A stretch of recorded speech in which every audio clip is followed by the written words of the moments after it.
वस्ती भागामध्ये या ठिकाणी गटारी करणं आवश्यक होतं। हा मंत्री गिरीश महाजन यांच्या मतदारसंघाला जोडणारा हा रस्ता आहे। मनमानी कारभार चालवताय, काम करून सण बिल काढून सण पळून जायचं। तुम्ही ज्या परिस्थितीमध्ये राहा त्या परिस्थितीमध्ये तुम्ही राहा। पाचोरा आणि बडगाव मतदारसंघ आमदार किशोरप्पा पाटील यांचा आहे आणि थेट हा मतदारसंघ श्री गिरीश महाजन आहेत मंत्र्यांच्या मतदारसंघाला जोडला जातो आणि मंत्र्यांच्या मतदारसंघाला जोडला जाणारा या रस्त्याला जर नागरी वस्तीमध्ये गटार नसतील तर या नागरिकांनी जावं कुठे, असे अनेक प्रश्न या ठिकाणी उपस्थित आहेत। आरपीसी कंपनीला हे काम देण्यात आलं आहे। 186 कोटी रुपयाचा हा रस्ता आहे आणि या रस्त्याच्या नागरी वस्तीमध्ये पाचोऱ्यापासून ते थेट जामनेर पर्यंत या दोघी साईडला नाल्या नाही आहेत, गटारी नाही आहेत।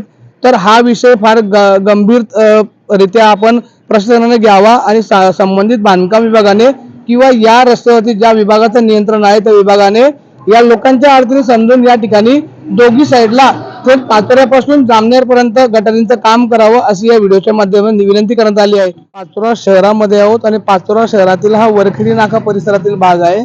आपण जर बघाल तर या रस्त्याचं काम या ठिकाणी सुरू आहे। हा रस्ता आहे पाचोरा पहूर जामनेर, या पहूर जामनेर रस्त्याचं काम सुरू आहे। जवळपास 186 कोटी रुपयाचं काम आहे।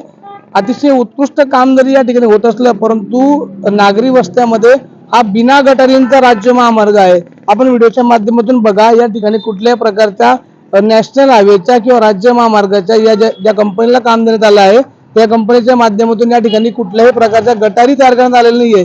हा नागरी वस्तीतला भाग आहे। या ठिकाणी एकीकडे शिवसेनेचे नगरसेवक आहेत आणि दुसरीकडे भाजपचे नगरसेवक आहेत। या दोघी सत्ताधारी नगरसेवकांच्या प्रभागामध्ये या ठिकाणी दोघी साईडला जर आपण बघितलं तर या ठिकाणी कुठेही गटारी नाहीत आणि गटारी नसताना देखील या ठिकाणी खूप मोठा अचंब बघायला मिळाला आहे। तो अचंब कोणता होता तर मी तुम्हाला दाखवतोय। या ठिकाणी हा रस्ता आहे, या ठिकाणी कुठेही गटारी नाहीत।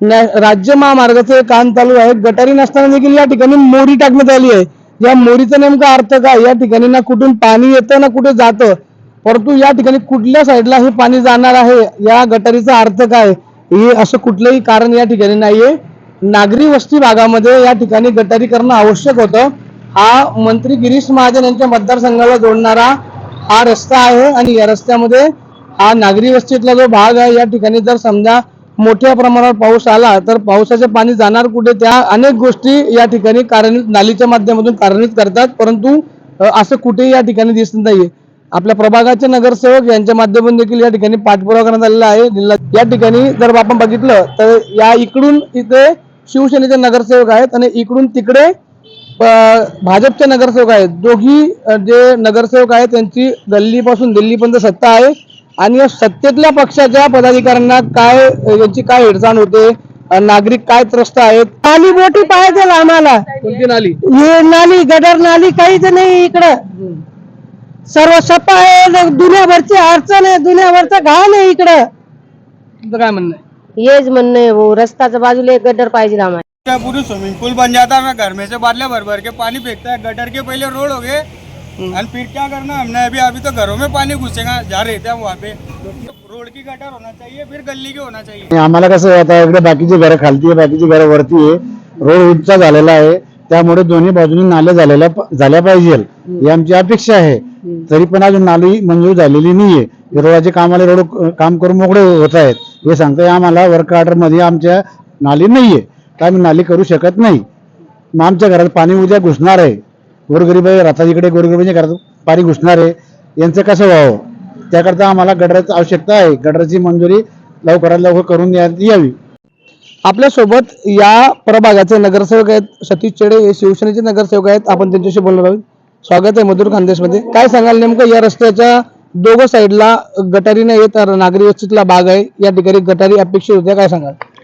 मी संबंधित ठेकेदाराला पीडब्ल्यूडीच्या इंजिनियरला त्या दिवशी फोन करून सांगितलं की तुम्ही हा रस्ता बनवताय पण ह्या साईडच्या जे गटरी यांना बनवल्याच्या कारणाने घरं खाली आहे, या घरांमध्ये पाणी घुसेल, त्याच्यामुळे मी ते काम बंद केलं आणि मी माननीय जिल्हाधिकारी साहेब यांना एका जनसंवाद दौऱ्यामध्ये निवेदन दिलं की ठेकेदाराने आपलं काम करून पूर्ण करून निघून जाण्याच्या मागे, परंतु इथे या साईडला गटरी बनवणं गरजेचं होतं। त्या गटरी न बनवता त्यांनी फक्त रस्त्याचं काम सुरू केलं. तर आमदार साहेबांना सुद्धा सांगितलं, आमदार साहेबांनी त्यांना सांगितलं की जोपर्यंत तुम्ही या गटारी बनवत नाही तोपर्यंत तुमचं काम पुढे होऊ देणार नाही.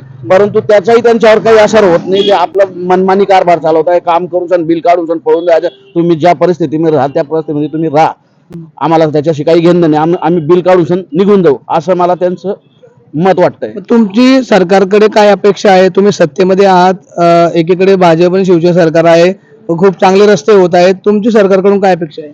सरकारकडून आपलं हे जे काम जे आहे ते पूर्णत्वास आलं पाहिजे.